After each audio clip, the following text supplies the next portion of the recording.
അസ്സലാമു അലൈക്കും. സഹോദരങ്ങളെ, മുനമ്പം വഖഫ് വിഷയമായി കൊണ്ട് അഡ്വക്കേറ്റ് മായൻകുട്ടി മേത്തർ ഒരു 2-3 ദിവസങ്ങൾക്ക് മുൻപ് കമ്മീഷണർ മുമ്പാകെ ഹാജരായി ഫാറൂഖ് കോളേജിന് വേണ്ടി വാദിക്കുകയുണ്ടായിരുന്നു. അത് അന്ന് തന്നെ ശ്രദ്ധയിൽപ്പെടുകയുണ്ടായി. പക്ഷേ ചില വിഷയങ്ങളിൽ തിരക്കായതുകൊണ്ട് പ്രതികരിക്കാൻ കഴിഞ്ഞില്ല. അപ്പോൾ ബെറ്റർ ലേറ്റ് ദാൻ നെവർ എന്ന സിദ്ധാന്തത്തിന്റെ അടിസ്ഥാനത്തിൽ അതുമായി ഒന്ന് പ്രതികരിക്കാം എന്ന് കണക്കാക്കി അഡ്വക്കേറ്റ് മായൻകുട്ടി മേത്തർ കമ്മീഷണർ മുമ്പാകെ ഹാജരായിക്കൊണ്ട് അദ്ദേഹം ഒരു മൈക്രോഫോൺ എടുത്തുകൊണ്ട് അതിൽ ഘോരഘോരം വാദിക്കുകയാണ്. ഫാറൂഖ് കോളേജിന്റെ 404.67 ഏക്കർ ഭൂമി അത് വഖഫല്ല. അത് കേട്ട് കഴിഞ്ഞപ്പോൾ ഭൂസംരക്ഷണ സമിതിയും മൂന്നമ്പത്തെ താമസക്കാരുടെ റെപ്രസെൻറ്റേറ്റീവ്സ് അവിടെ ഉണ്ടായിരുന്നവരും മായൻകുട്ടി മേത്തരുടെ ഈ പ്രസ്താവനയിൽ അവരൊക്കെ വളരെയേറെ സന്തോഷിക്കുകയുണ്ടായി. ഏറെ സന്തോഷിച്ചിട്ടുണ്ടായിരുന്നത് കമ്മീഷണർ അവർകളാണ്. അവരെ സംബന്ധിച്ചിടത്തോളം പറയുകയാണെന്നുണ്ടെങ്കിൽ, അച്ഛൻ ആഗ്രഹിച്ചതും പെണ്ണ്, അമ്മ പ്രസവിച്ചതും പെണ്ണ് എന്ന് പറഞ്ഞതുപോലെ അത്തരത്തിലൊരു ചിന്താഗതി തന്നെയാണ് കമ്മീഷണർക്കും ഉള്ളത്. അപ്പോൾ കമ്മീഷണർ വളരെയേറെ ഈ വിഷയവുമായി ബന്ധപ്പെട്ടുകൊണ്ട് സന്തോഷിക്കുകയുണ്ടായിരുന്നു.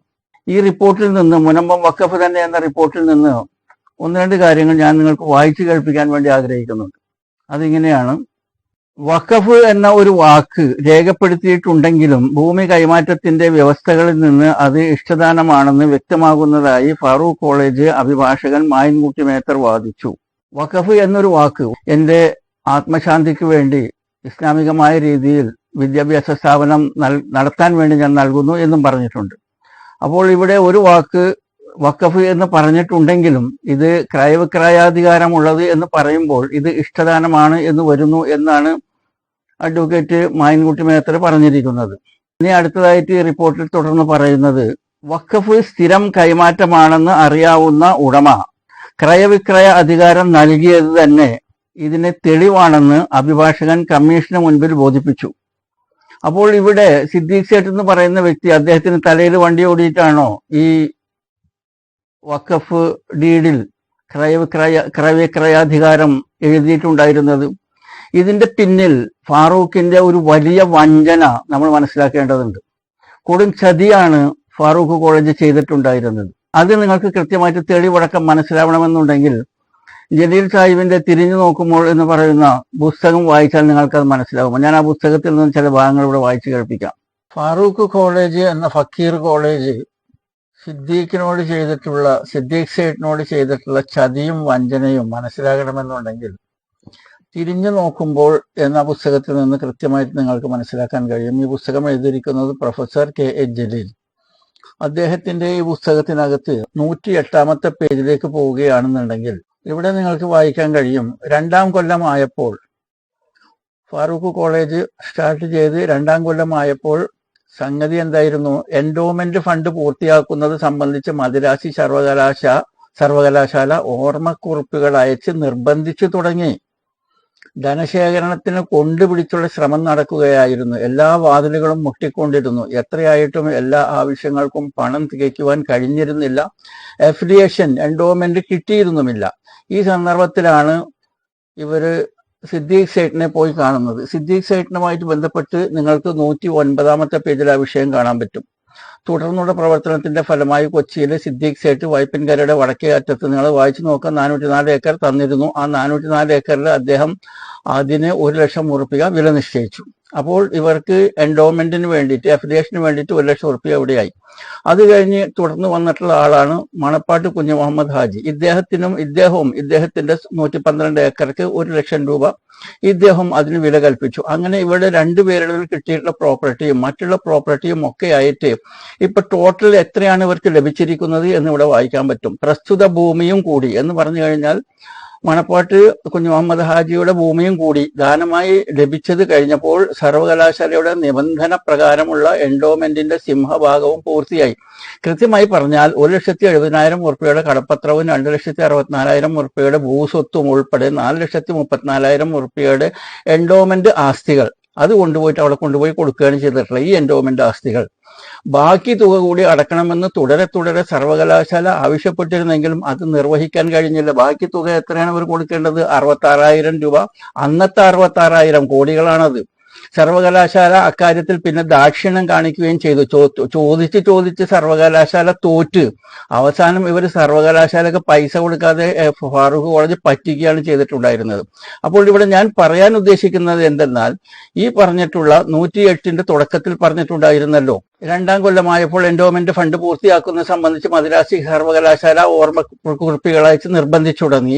ഈ സമയത്താണ് സിദ്ദീഖ് സേഠ് അദ്ദേഹത്തിന്റെ സ്വത്ത് ഇവർക്ക് വേണ്ടിയിട്ട് വഖഫ് ചെയ്യുന്നത്. അപ്പോൾ എന്തിനാണ് ഈ സ്വത്ത് സിദ്ദീഖ് വഖഫ് ചെയ്തിരിക്കുന്നത്? അതിനകത്ത് ഇവർ നിർബന്ധിക്കുകയാണ് ചെയ്തിട്ടുണ്ടായിരുന്നത്. അതിനകത്ത് നിങ്ങൾ ക്രയവിക്രയവും കാണിക്കണം, വിലയും കാണിക്കണം. എന്തിനു വേണ്ടി? ഡോക്ടർ ലക്ഷ്മണസ്വാമി മുതലിയാർ, ഇദ്ദേഹമാണ് സർവകലാശാലയുടെ വൈസ് ചാൻസലർ. ഇദ്ദേഹത്തിന് കൊണ്ടുപോയി കൊടുത്തപ്പോൾ ഇദ്ദേഹമാണ് നിർദ്ദേശിച്ചത് ആ ഡോക്യുമെന്റിനകത്ത് ക്രയവിക്രയവും വേണം, അതിന്റെ വിലയും കാണിക്കണമെന്ന്. അങ്ങനെയാണ് സിദ്ദീഖ് സേഠിനെ നിർബന്ധപൂർവം ഫാറൂഖ് കോളേജ് ക്രയവിക്രയം എഴുതിപ്പിച്ചതും അതേപോലെ തന്നെ അതിന്റെ വില എഴുതിപ്പിച്ചിട്ടുണ്ടായിരുന്നതും ഇവർ തന്നെയാണ്. അപ്പോഴാണ് സിദ്ദീഖ് സേഠ് സ്വന്തം ഇഷ്ടത്തിന് ഫാറൂഖ് കോളേജ് അത് വിറ്റ് പുട്ടടിക്കാൻ പാടില്ല, അതുകൊണ്ടാണ് സിദ്ദീഖ് അതിനകത്ത് തന്റെ വക ഒരു വാക്യം കൂടി കൂട്ടിച്ചേർത്തു. അതായത് എന്തെങ്കിലും കാരണവശാൽ ഈ പറഞ്ഞിട്ടുള്ള ഫാറൂഖ് കോളേജിന് അഫിലിയേഷൻ കിട്ടി ഇത് മുമ്പോട്ട് വന്നിട്ടില്ല എന്നുണ്ടെങ്കിൽ ഈ വഖഫ് തന്നിലേക്കും തന്റെ സന്താന പരമ്പരകളിലേക്കും മടങ്ങും.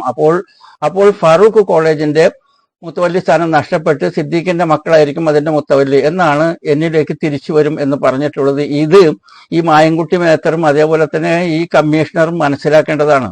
അതിനു വേണ്ടിയിട്ടാണ് സിദ്ദീഖ് സേഠിന്റെ അടുത്ത് ഇത് വഖഫ് മേടിക്കുന്നതും ആ വഖഫ് ക്രയവിക്രയാധികാരം ഉണ്ട് എന്ന് എഴുതിയെങ്കിൽ മാത്രമേ ഇതേ കൊളാറ്ററൽ സെക്യൂരിറ്റി ആയിട്ട് സ്വീകരിക്കുകയുള്ളൂ എന്നുള്ളതിന്റെ അടിസ്ഥാനത്തിലാണ് സിദ്ദീഖിനെ കൊണ്ട് എഴുതിപ്പിച്ചതാണ് ഇതിനകത്ത്. സിദ്ദീഖ് സേഠിനെ സംബന്ധിച്ചിടത്തോളം അദ്ദേഹം ഒരു വിശാല മനസ്കനായിരുന്നു, ആരെയും വിശ്വസിക്കുന്ന ഒരു ടൈപ്പായിട്ടുള്ള ഒരു മനുഷ്യനായിരുന്നു. ഇദ്ദേഹം താമസിച്ചുകൊണ്ടിരുന്നത് മട്ടാഞ്ചേരിയിൽ സ്റ്റാർ മൂല എന്ന് പറയുന്ന സ്ഥലത്ത് 1.5 ഏക്കർ സ്ഥലത്ത് ഇദ്ദേഹത്തിന്റെ വലിയ മാളിക നിലനിന്നിരുന്നു. ആ മാളികയുടെ പിന്നിൽ വേറൊരു വലിയൊരു കെട്ടിടം ഉണ്ടായിരുന്നു. ആ കെട്ടിടം ഇന്നും അവിടെ നിലനിൽക്കുന്നുണ്ട്. സിദ്ദീഖ് സേഠ് വർഷങ്ങൾക്ക് മുൻപ് തന്നെ ഈ സ്വത്തൊക്കെ വിറ്റ് അദ്ദേഹം എറണാകുളത്തേക്ക് പുല്ലപ്പടിയിലേക്ക് താമസം മാറ്റി. ഈ സിദ്ദീഖ് സേഠിന്റെ മട്ടാഞ്ചേരിയിലെ വീടിൽ നിന്നും ഏകദേശം 2 കിലോമീറ്റർ ദൂരെയായിട്ട് പറവാനമുക്ക് ഭാഗത്തായിക്കൊണ്ട് 1/2 ഏക്കർ സ്ഥലത്ത് ഇലിയാസ് ഗാർഡൻ എന്ന പേരിൽ ഒരു വലിയ മാളിക ഉണ്ടായിരുന്നു. ആ മാളിക ജൂനസ് ആദം സേഠ് എന്ന് പറയുന്ന വ്യക്തിയുടേതാണ്. ആ ജൂനസ് ആദം സേഠിന്റെ മകളാണ് എൻ്റെ ഉമ്മ. എൻ്റെ ഉമ്മ ജനിച്ചത് അവിടെയാണ്. അവരുടെ സഹോദരൻ JA അഹമ്മദ് സേഠ്, ജൂനസ് ആദം അഹമ്മദ് സേഠ് എന്ന് പറയുന്ന വ്യക്തി. അതിനടുത്തായിട്ട് അദ്ദേഹം KR സ്റ്റുഡിയോ എന്ന് പറഞ്ഞൊരു സ്റ്റുഡിയോ ഒക്കെ അദ്ദേഹത്തിനുണ്ടായിരുന്നു പഴയ കാലത്ത്. അപ്പോൾ ഈ സേഠുമാരുടെ കുടുംബ ഹിസ്റ്ററിയിൽ നിന്ന് ഞാൻ മനസ്സിലാക്കിയിട്ടുള്ളത്, ഈ സിദ്ദീഖ് സേഠിനെ അവർ ബ്രെയിൻ വാഷ് ചെയ്തുകൊണ്ടാണ് ഈ ഡോക്യുമെന്റിനകത്ത് ക്രയവിക്രയാധികാരം എഴുതി വെപ്പിച്ചിരിക്കുന്നത്. ഇവിടെ ഈ പത്ര റിപ്പോർട്ടിൽ സഖാവ് MK മേത്തർ പറഞ്ഞിട്ടുള്ളത് ഇങ്ങനെ വായിക്കാൻ നമുക്ക്: വഖഫ് സ്ഥിരം കൈമാറ്റമാണെന്ന് അറിയാവുന്ന ഉടമ ക്രയവിക്രയ അധികാരം നൽകിയത് തന്നെ ഇതിന് തെളിവാണ്. എന്തിന് തെളിവാണ്? ഫാറൂഖ് കോളേജിന് ഇത് വിറ്റ് പുട്ടടിക്കാനുള്ള തെളിവാണെന്നാണ് അദ്ദേഹം പറയുന്നത്. സിദ്ദീഖിനെ കൊണ്ട് ഇത് എഴുതിപ്പിക്കുകയാണ് ചെയ്തിരിക്കുന്നത്, വഞ്ചകരായിട്ടുള്ള ഈ ഫാറൂഖ് കോളേജ്. അപ്പൊ ഇവിടെ ഒരു കാര്യം ഞാൻ ഈ സഖാവ് MK മേത്തറോട് ചോദിക്കുകയാണ്, സുഹൃത്തെ, നിങ്ങൾ ഇങ്ങനെ ചിന്തിക്കുക. ഈ പറഞ്ഞിട്ടുള്ള സിദ്ദീഖ് സേഠിന്റെ വഖഫ് ഡീഡിനകത്ത് ഇങ്ങനെ ഒരു വാക്കുണ്ടെന്ന് നിങ്ങൾ വിചാരിക്കുക. ഈ സ്വത്തിന് ക്രയവിക്രയാധികാരം ഇല്ല എന്ന് എഴുതി എന്ന് വിചാരിക്കുക. നിങ്ങളൊരു വക്കീലല്ലേ, പറയൂ എന്താണ് ഈ ഡോക്യുമെന്റ് വാലിഡിറ്റി? അങ്ങനെയാണെന്നുണ്ടെങ്കിൽ ഇസ്ലാമികമായിട്ട് ഈ ഡോക്യുമെന്റ് വഖഫല്ല, ഇത് ഇൻവാലിഡ് ആണ് ഈ ഡോക്യുമെന്റ്. കാരണം ക്രയവിക്രയാധികാരം വഖഫ് സ്വത്തിന് നിർബന്ധമാണ്, അത് അണ്ടർസ്റ്റുഡ് ആണ്, അതാരും എഴുതാറില്ല എന്ന് മാത്രം. അങ്ങനെ സിദ്ദീഖ് ഇതിന് ക്രയവിക്രയാധികാരം ഇല്ല എന്ന് എഴുതിയിരുന്നെങ്കിൽ ഈ സ്വത്ത് വഖഫാവുകയില്ല എന്ന് നിങ്ങൾക്കും അറിയാം, എല്ലാ മുസ്ലിം പണ്ഡിതന്മാർക്കും അറിയാം, മുസ്ലിം അല്ലാത്തവർക്കും അറിയാം. എന്തുകൊണ്ടാണ് ക്രയവിക്രയാധികാരം വഖഫിന് ഉണ്ടാകണമെന്ന് പറയാൻ കാരണം? ഒരാൾക്ക് ഒരു സ്വത്തുണ്ട്, ഒരു വെള്ളക്കെട്ടോ, അതല്ലാന്നുണ്ടെങ്കിൽ ഒരു തരിശു ഭൂമിയോ, അല്ലാന്നുണ്ടെങ്കിൽ ഒരു ചതുപ്പു നിലമോ, 2 കോടി രൂപ സ്വത്തിന്റെ സെന്റിന്റെ വില കണക്കാക്കുമ്പോൾ 2 കോടി രൂപയുണ്ട്. ആ കിടപ്പ് അവിടെ കാലാകാലം കിടന്നാലും 10 പൈസ വരുമാനം ഉണ്ടാവില്ല.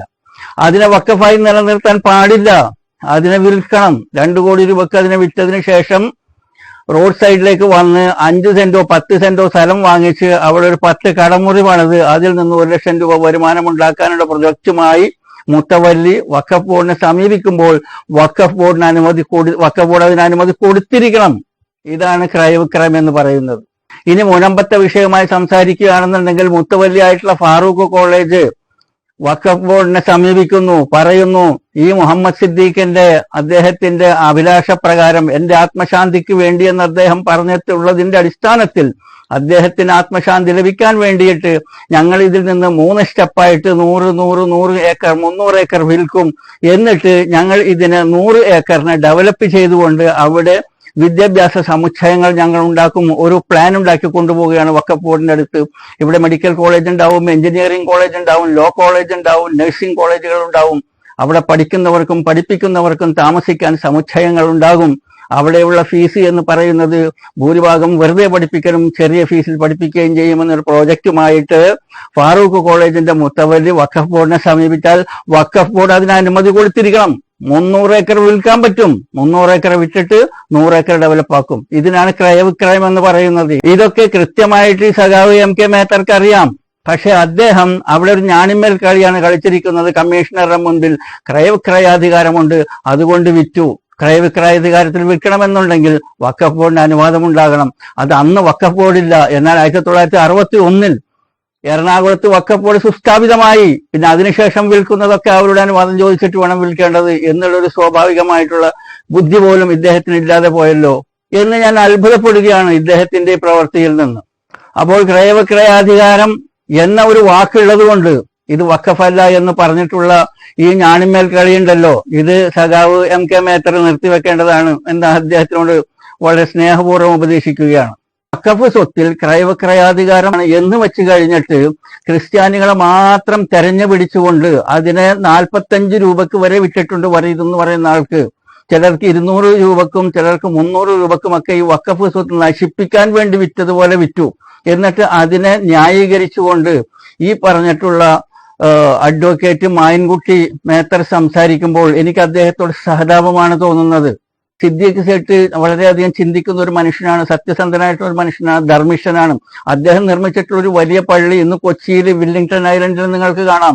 അദ്ദേഹം നിർമ്മിച്ചിട്ടുള്ളതാണ് ആ പള്ളി. അദ്ദേഹം ദീനിയായിട്ടുള്ള ഒരു മനുഷ്യനായിരുന്നു, വളരെ ധനാഢ്യനായിരുന്നു. 2-3 വാഹനങ്ങളൊക്കെ അക്കാലത്ത് അദ്ദേഹത്തിനുണ്ടായിരുന്നു. ഇനി ഞാൻ സഖാവ് MK മേത്തറോട് ചോദിക്കാൻ വേണ്ടി ആഗ്രഹിക്കുകയാണ്.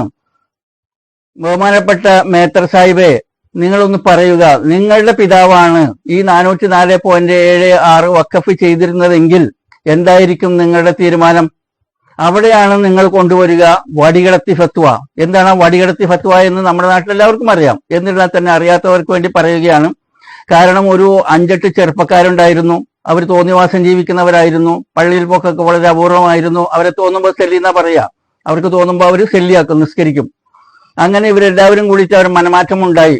ഒരു പ്രസംഗം കേട്ട് കഴിഞ്ഞപ്പോൾ അവർക്ക് നന്നാവണമെന്ന് തോന്നി. എല്ലാ തോന്നിവാസങ്ങളും വിട്ടുകളഞ്ഞുകൊണ്ട് ഇസ്ലാമിന്റെ ദീനിൽ കൂടെ ഞങ്ങൾക്ക് സഞ്ചരിക്കണം എന്നവരുടെ മാനസാന്തരം ഉണ്ടായി കഴിഞ്ഞപ്പോൾ അവിടെയുള്ള ഏറ്റവും വലിയ ഒരു ആലിമിന്റെ അടുത്ത് പോയി ചോദിക്കുകയാണ്, ഹദരത്ത്, ഞങ്ങളൊരു 5-8 പേര് ചെറുപ്പക്കാര് കുറെ തോന്നിവാസങ്ങളൊക്കെ ചെയ്തിട്ടുണ്ട്.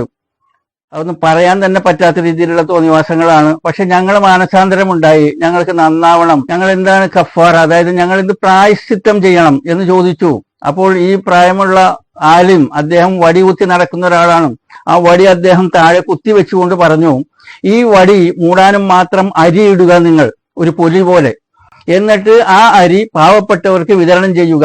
അതിൽ നല്ലൊരു ഭാഗം എനിക്കും അവകാശപ്പെട്ടതാണ്, ഞാനും പാവപ്പെട്ടവൻ തന്നെയാണ് എന്ന് പറഞ്ഞപ്പോൾ ഈ ചെറുപ്പക്കാരിൽ ഒരാൾ പറയുകയാണ്, ഉസ്താദെ, നിങ്ങളുടെ മകൻ ഇർഫാനും ഞങ്ങളുടെ കൂട്ടത്തിലുണ്ട്. അപ്പോൾ ഇർഫാന്റെ പങ്ക്, അരി മേടിക്കാനുള്ള ഇർഫാന്റെ പങ്ക് ഉസ്താദ് തരേണ്ട വരും എന്ന് പറഞ്ഞപ്പോൾ ഉസ്താദ് പറഞ്ഞു, ഇർഫാൻ ഉണ്ടെങ്കിൽ ഫത്വ വേറെയാണ്. അപ്പോ വടി ഇങ്ങനെ നിൽക്കണം എന്നില്ല, വടി ഇങ്ങനെ താഴെ കിടത്തിയിട്ടിട്ട് അതിന്റെ മുകളിൽ അരിയിട്ട് മൂടിയാൽ മതി. രണ്ടായാലും വടി മൂടുന്നത്ര അരി ഇടുക എന്നാണല്ലോ ഫത്വ. അതുകൊണ്ട് നിങ്ങൾ വടി മൂടുന്നത്ര അരി കിടത്തിയിട്ടതിന് ശേഷം വിതരണം ചെയ്താൽ മതി എന്ന് പറഞ്ഞു. അപ്പോൾ ഈ മായൻകുട്ടി മേത്തറുടെ പിതാവാണ് ഇത് വഖഫ് ചെയ്തിരുന്നതെങ്കിൽ അദ്ദേഹം എന്ത് പറയുന്നറിയാമോ? ഇത് വഖഫ് തന്നെയാണ്. കാരണം സർക്കാരിനെ സംബന്ധിച്ചിടത്തോളം ആടിന്റെ മേലിൽ നിന്ന് പൂട പോകുന്നത് പോലെയാണ് മുനമ്പത്തുള്ള ആളുകളെ അവരെ പുനരധിവസിപ്പിക്കുക എന്നുള്ളത്. കാരണം നമ്മളിവിടെ പത്ര റിപ്പോർട്ടിൽ കണ്ടു 100 ചില്ലാനം ഏക്കർ പുറമ്പോക്ക് ആളുകൾ കയ്യേറി മുനമ്പത്ത്. അതുകൂടാതെ നമ്മൾ കണ്ടു പത്ര റിപ്പോർട്ട് 300 കോടി രൂപയുടെ സ്വത്ത് കയ്യേറി മുനമ്പത്ത്. അപ്പോൾ കോടിക്കണക്കിന് രൂപയുടെ 100 കണക്കിന് ഏക്കർ മുനമ്പത്ത് കിടക്കുമ്പോൾ മുനമ്പത്തുള്ള ഈ പറഞ്ഞിട്ടുള്ള പാവപ്പെട്ട മത്സ്യത്തൊഴിലാളികളെ പുനരധിവസിപ്പിക്കുക എന്ന് പറയുന്നത് സർക്കാരിനെ സംബന്ധിച്ചിടത്തോളം ആടിന്റെ മേലെ നിന്ന് പൂട പോകുന്നത് പോലെയാണ്. അവർക്കത് ചെയ്യാം. അങ്ങനെ ചെയ്യുകയാണെന്നുണ്ടെങ്കിൽ ഈ സ്വത്ത് വഖഫായി നിലനിൽക്കുകയും സിദ്ദീഖ് സേഠിന് അനന്തരാവകാശികൾ അതിന്റെ മുത്തവല്ലിമാരായി വരികയും ചെയ്തു കഴിഞ്ഞാൽ ഇവിടെ ഇത് ഒരു നഗരമായി മാറും. ഇവിടെ ഒരുപാട് വിദ്യാഭ്യാസ സമുച്ചയങ്ങൾ ഉണ്ടാവും. ആ നാട് പുരോഗമിക്കും. മുസ്ലിങ്ങൾക്കെന്ന് മാത്രമല്ല നാട്ടുകാർക്ക് മുഴുവൻ പ്രയോജനമാകുന്ന രീതിയിൽ ഇത് വഖഫായിട്ട് നിലനിൽക്കും. ഇങ്ങനെയല്ലേ മേത്തറെ ചിന്തിക്കേണ്ടത്? പകരം നിങ്ങൾ നിസ്സാര പൈസക്ക് വേണ്ടിയിട്ട് നിങ്ങൾ കൂട്ടിക്കൊടുക്കുന്ന പരിപാടിയല്ലേ ചെയ്തുകൊണ്ടിരിക്കുന്നത്. നിങ്ങൾ ചിന്തിച്ചു നോക്കൂ. നിങ്ങൾ ശരിക്കും ചിന്തിക്കുന്നില്ല. നിങ്ങൾ ദീൻ പറഞ്ഞു നടക്കുന്ന ആളാണല്ലോ, മതപരമായിട്ടുള്ള പ്രഭാഷണങ്ങളൊക്കെ നടത്തുന്ന വ്യക്തിയാണ്. എനിക്ക് നിങ്ങളോട് പറയാനുള്ളത് എന്തെന്നറിയാമോ? നിങ്ങൾ മതപരമായിട്ടുള്ള പ്രഭാഷണങ്ങൾ നടത്തുമ്പോഴും അതേപോലെ തന്നെ ദുനിയാവിയായിട്ടുള്ള കോടതി വിഷയങ്ങൾ സംസാരിക്കുമ്പോഴും ഒക്കെ നിങ്ങൾ ശരിയായിട്ടുള്ള ഹോംവർക്ക് ചെയ്യേണ്ടതുണ്ട്. കാരണം അതാണ് ഇസ്ലാം നിഷ്കർഷിക്കുന്നത്. ഇസ്ലാം പറയുന്നത് ഖുർആനിൽ യാ അയ്യുഹല്ലദീന ആമനൂ ഇൻ ജാഅക്കും ഫാസിഖും ബിനബഇൻ ഫതബയ്യനൂ അൻ തുസീബു ഖൗമൻ ബിജഹാലത്തിൻ ഫതുസ്ബിഹു അലാ മാ ഫഅൽതും നാദിമീൻ. സത്യവിശ്വാസികളെ, നിങ്ങളടുത്തൊരു അധർമ്മകാരി വല്ല വാർത്തയും കൊണ്ടുവന്നു കഴിഞ്ഞാൽ നിങ്ങൾ അതിനെ വ്യക്തമായി അന്വേഷിച്ചറിയണം. അറിയാതെ ഒരു ജനതയ്ക്ക് ആപത്ത് വരുത്തി തീർക്കുകയും എന്നിട്ട് ആ ചെയ്തതിന്റെ പേരിൽ നിങ്ങൾ ഖേദക്കാരായി തീരാതിരിക്കാൻ വേണ്ടിയും. ഇത് മേത്തർക്ക് ശരിക്ക് സൂട്ടാവുന്നൊരായത്താണ്. നിങ്ങൾ ഇതിനു വേണ്ടി വാദിച്ച് പ്രശ്നങ്ങൾ ഉണ്ടാക്കിയിട്ട് ഇത് അവിടെ താമസിക്കുന്നവർക്ക് കൊടുത്ത് അവിടെ താമസിക്കുന്നവരുടെ താമസമാക്കി കഴിഞ്ഞാൽ പിന്നീട് നിങ്ങൾ ചിന്തിക്കും, യാ അല്ലാഹ്, ഇത് വഖഫായി നിലനിന്നിരുന്നെങ്കിൽ ഖിയാമത്ത് നാളെ വരുന്നവരുടെയും പ്രാർത്ഥന എനിക്ക് ലഭിക്കുമായിരുന്നല്ലോ എന്ന് നിങ്ങൾ ചിന്തിക്കും. നിങ്ങൾ ഖേദിക്കും. അതുകൊണ്ടാ പറഞ്ഞത് നിങ്ങൾ ഖേദിക്കാൻ ഇടവരരുത് എന്ന് ഈ ആയത്ത് നിങ്ങളെ ഉത്ബോധിപ്പിക്കുന്നത്. ചിന്തിക്കുമേത്രേ ചിന്തിക്ക്. നിങ്ങൾക്ക് ബുദ്ധി അല്ലാഹ് തന്നിട്ടില്ലേ? അത് വെച്ച് കഴിഞ്ഞ് നിങ്ങൾ ചിന്തിച്ചു നോക്കൂ. ഫാറൂഖാണ് വഞ്ചകർ. അവർ വഞ്ചിച്ചിരിക്കുകയാണ്. സിദ്ദീഖ് സേഠിനെ കൊണ്ട് എഴുതിച്ചിരിക്കുകയാണ്.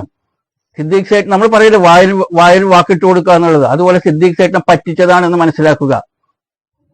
അപ്പോൾ സഖാവ് MK മേത്തറോട് വളരെയധികം ബഹുമാനത്തോടു കൂടി ഞാൻ പറയുകയാണ്, സുഹൃത്തെ, നിങ്ങൾ ചിന്തിക്കുക.